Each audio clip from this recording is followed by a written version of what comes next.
Assalamualaikum warahmatullahi wabarakatuh. Kali ini kita akan mempelajari kelas 5, tema 2, udara bersih bagi kesehatan.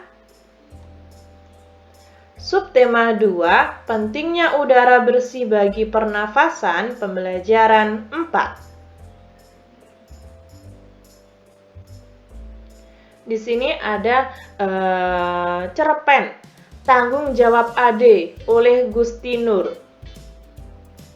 Mari kita baca bersama-sama. Sebenarnya Ade tahu dan mengerti.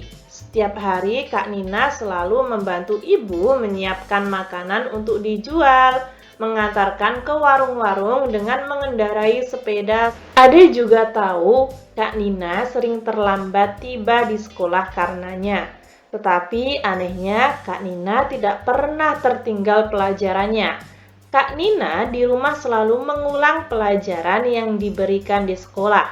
Dan rasa-rasanya Kak Nina adalah orang yang paling baik di rumah ini. Dan Ade tidak pernah merasa iri bila Kak Nina dibelikan sesuatu sedangkan ia sendiri tidak. Tetapi sekarang ini, pagi hari ini, Ade bersungut-sungut. Kak Nina sakit, berarti tidak berangkat ke sekolah dan tidak ada yang mengantar dagangan ke warung-warung. Ibu sudah lama tidak bisa pergi kemana-mana karena mudah sakit kepala. Satu-satunya yang bisa diharapkan adalah Ade. Apa Ade tidak ingin membantu ibu? Sekali ini saja, selagi kakakmu sakit deh, ibu berkata dengan penuh harap. Ade, hari ini ada ulangan, Bu. Harus berangkat lebih awal. Semalam tidak sempat banyak belajar, jawab Ade sambil menyiapkan buku-bukunya. Wajahnya tampak cemberut. Ibu menarik napas dengan mendengar alasan yang diberikan Ade. Kalau sudah demikian, mau apa lagi? Biarlah saya sendiri saja, Bu. Rasanya kepala saya sudah tidak pening lagi, seru Kak Nina dari dalam kamar. Mendengar suara Kak Nina, ibu lalu meninggalkan Ade yang masih berwajah cemberut. Betul kau sudah sehat, Nina? Ibu khawatir nanti malah tambah sakitmu, kata ibu. Kak Nina bangkit perlahan dari tempat tidurnya lalu pergi ke kamar mandi. Ibu hanya mengawasi dari belakang sambil menggendong adiknya yang masih bayi. Kenapa tidak kau bilang dari tadi kalau badanmu tidak sehat, Nin? Kalau saja kau bilang selagi bapak belum berangkat, pasti bapakmu yang mengantar kue-kue dagangan kita ini, bisik ibu. Baru terasa setelah saya mandi tadi, Bu. Mulanya tak terasa apa-apa. Mungkin sebentar juga sembuh, Bu, jawab Nina. Ade berangkat tergesa-gesa, ada ulangan. Begitu alasan yang disampaikan untuk menolak tugas yang biasa dilakukan Kak Nina. Padahal ia tidak langsung menuju ke sekolah, karena di sekolah pada waktu sepagi itu masih sepi, bahkan mungkin gerbang belum dibuka. Dan sebenarnya pula tidak ada ulangan. Ade sengaja menolak tugas itu karena malu.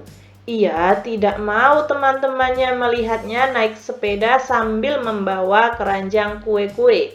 Ia tidak mau dikatai teman-temannya seperti yang dialami Alif yang mengantarkan koran tiap pagi itu. Hari masih pagi benar. Ade tidak tahu akan kemana tujuannya pada pagi itu. Apakah akan mampir ke rumah Tina atau Nino? Lebih baik ke rumah Yoga saja. Biasanya anak itu sudah siap pagi-pagi sekali. Aku bisa meluangkan waktu menunggu siang di rumahnya, pikir Ade. Tiba di rumah Yova, Ade ternyata harus menunggu lama sekali. Yova masih berjalan-jalan bersama adiknya yang masih kecil.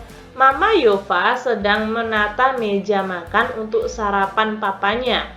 Kakak Yova sedang mengepel lantai. Papa Yova sedang mencuci mobil. Bi Ici sedang membantu mempersiapkan makanan di dapur dan Ade merasa jengah menunggu di teras. Tunggu sebentar deh, Yova cuma ngajak jalan-jalan Vina menghirup embun pagi. Tak lama lagi dia pasti kembali. Dia juga sudah siap akan berangkat, kata Papa Yova mencoba menenteramkan kegundahan Ade yang sedang menunggu itu. Tetapi yang dikatakan oleh Papa Yova itu ternyata lama sekali bagi Ade. Jam dinding di rumah Yova menunjukkan pukul 6:10. Jarumnya bergerak perlahan. Ade semakin merasa tidak enak duduk di kursi teras. Tak lama kemudian, Bi Ici mengantar secangkir teh manis dengan ubi goreng. Silahkan diminum, Neng Ade.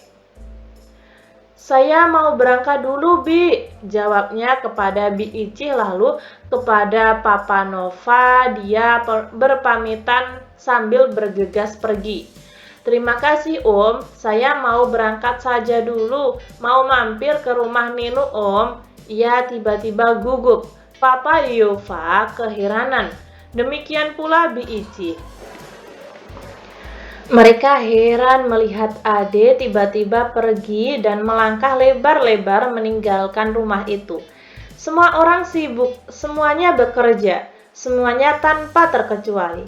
Kak Nina juga, padahal Kak Nina sedang sakit karena tanggung jawabnya sebagai anak tertua dan juga karena rasa sayangnya kepada keluarga, Kak Nina berpayah-payah pergi mengantar kue. Padahal Kak Nina sakit. Bagaimana kalau sakitnya bertambah parah? Bagaimana kalau Kak Nina jatuh dari sepeda karena kepalanya pening? Bagaimana kalau sampai... Ade seperti ingin menangis selama perjalanan menuju ke sekolah. Hatinya begitu gundah. Ia tak jadi ke rumah Nino. Sekolah masih sepi. Baru beberapa anak saja yang datang. Selama perjalanan berlangsung, Ade tidak bisa memusatkan perhatiannya pada pelajaran. Beberapa kali ditegur Pak Adi karena melamun. Ia ingin segera pulang, ingin segera menjenguk Kak Nina. Mungkin Kak Nina tambah parah sakitnya. Mungkin Kak Nina jatuh dari sepeda karena kepalanya pening lalu ada kendaraan yang menabraknya. Hap! Kau sakit, Ade? Tiba-tiba terdengar teguran Pak Adi. Ade gelagapan. Rupanya tadi ia melamun selama Pak Adi menerangkan.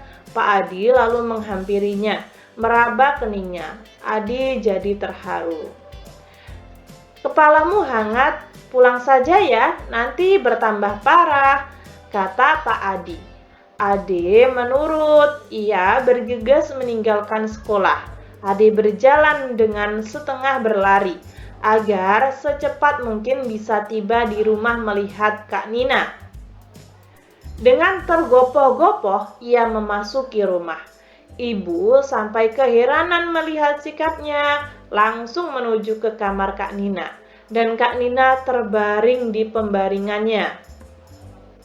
Ade seperti ingin menubruk kakaknya yang sedang berbaring itu. Kak Nina jadi terheran-heran dibuatnya. Ada apa, Dek? Kenapa kau tiba-tiba begini? Tanya Kak Nina. Maafkan aku, Kak. Sebenarnya aku tidak ada ulangan. Aku cuma malu mengantar kue-kue itu. Ade langsung saja menangis. Suaranya jadi tidak jelas terdengar. Sudahlah, jangan menangis. Yang penting kau sudah menyadari kesalahanmu dan tak akan mengulanginya lagi. Untuk kali ini tak apa-apa. Kakak memaafkanmu, De. Lembut suara Kak Nina menyejukkan hati Ade. Mengobati rasa sesalnya agar tidak berkepanjangan. Dan keesokan harinya Kak Nina masih sakit. Ade benar-benar melaksanakan apa yang dijanjikan kepada kakaknya. Tanpa ragu lagi, Ade menjinjing keranjang kue-kue. Dengan sepeda, ia berkeliling mengantar kue-kue itu ke warung-warung. Tak ada yang mengejek, tak ada yang menggoda, tak ada rasa malu. Yang ada adalah rasa tanggung jawab yang besar. Nah, itu ya teman-teman. Dari cerpen ini dapat kita ambil kesimpulan ya, bahwa perlu sekali sikap tolong-menolong. Kita tidak perlu malu selama kita tidak melakukan suatu kesalahan ya, selama tidak melanggar hukum ataupun yang lainnya. Lalu pada halaman 74 yang bawah ada beberapa pertanyaan, siapa tokoh dalam cerpen? Sebenarnya banyak sekali tokohnya ya, ada Ade, Kak Nina, Ibu, Yova, Vina, Papa Yova, Bibi Icih, dan Pak Adi. Berapa anggota keluarga Ade? Ada 4 orang ya. Lalu siapa yang bisa mengantar kue setiap pagi ke warung? Nah, Kak Nina. Lalu apa yang terjadi pada Kak Nina? Kak Nina jatuh sakit dan kepalanya pening. Bagaimana Ade menolak permintaan itu untuk menggantikan tugas Kak Nina dengan cara beralasan bahwa harus berangkat pagi karena ada ulangan. Maaf ya teman-teman, untuk nomor 2 ini saya salah ketik, sebenarnya 5 orang ya. 5 orang, yaitu ada ayahnya tadi, ibu, Kak Nina, Ade, dan juga ada adik kecilnya yang masih digendong. Jadi ini 5 ya. Kalian bisa mengganti sendiri, ini 5 orang. Mengapa Ade tidak mau menggantikan tugas Kak Nina? Karena malu untuk mengantar kue-kue ke warung dan tidak mau dikata atau diejek oleh teman-temannya. Di mana Ade menunggu sebelum berangkat sekolah di rumah Yova. Mengapa Ade merasa gundah saat berlangsung pelajaran di sekolah? Karena kepikiran terus dengan keadaan Kak Nina dan takut sakitnya bertambah parah. Apa yang dilakukan Ade setibanya di rumah? Ade langsung mampir ke kamar Kak Nina dan meminta maaf dan jujur bahwa dia sebenarnya tidak ada ulangan. Nomor 10 ini ada pada halaman 76 yang paling atas. Apa yang dikatakan Kak Nina kepada Ade? Kak Nina sudah memaafkan Ade dan Kak Nina senang Ade sudah menyadari kesalahannya. Pada cerpen tadi, Ibu Ade mempunyai usaha makanan untuk dijual ke warung-warung. Dari usaha makanan itu, tentunya Ibu Ade akan memperoleh keuntungan. Keuntungan inilah yang akan menjadi tambahan penghasilan bagi keluarga Ade. Usaha yang dilakukan Ibu Ade tersebut merupakan contoh kegiatan ekonomi yang diharapkan dapat meningkatkan kesejahteraan keluarga Ade. Supaya lebih jelas, bacalah bacaan berikut ini. Pengaruh kegiatan ekonomi terhadap kesejahteraan masyarakat. Nah, ekonomi itu sangat berpengaruh terhadap kesejahteraan kita ya. Di sini ada beberapa kegiatan ekonomi, ada 3. Yang pertama produksi. Nah, produksi ini orang yang mengolah menjadi bentuk, misalnya gerabah dan lain sebagainya.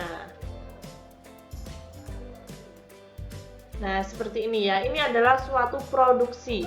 Jadi, semisal ada pabrik gerabah atau yang lainnya, itu termasuk produksi.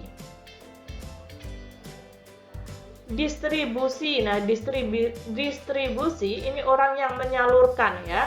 Jadi, biasanya gerabah tersebut disalurkan ke toko-toko kelontongan atau toko-toko yang lain. Nah, itu namanya distribusi. Konsumsi. Nah, konsumsi ini kita teman-teman yang memakai atau yang menggunakan, yang menikmati, itu adalah konsumsi ya.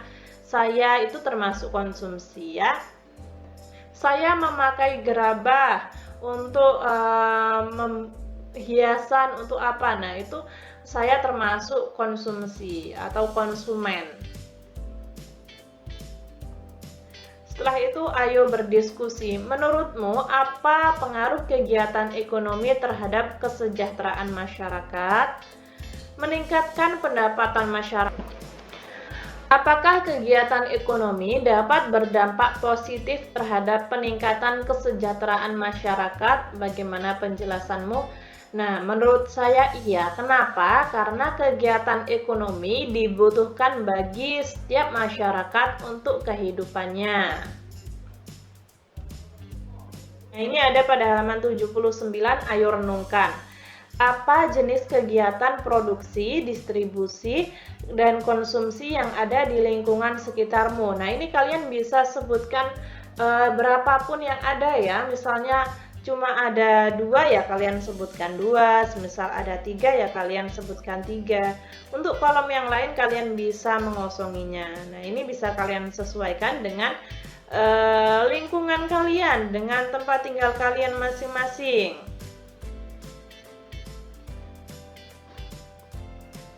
Kurang lebih seperti itu. Ketika teman-teman ada saran, masih kurang paham, atau mungkin saya salah ketik, salah pengucapan, kalian bisa tulis di komentar agar saya bisa memperbaikinya.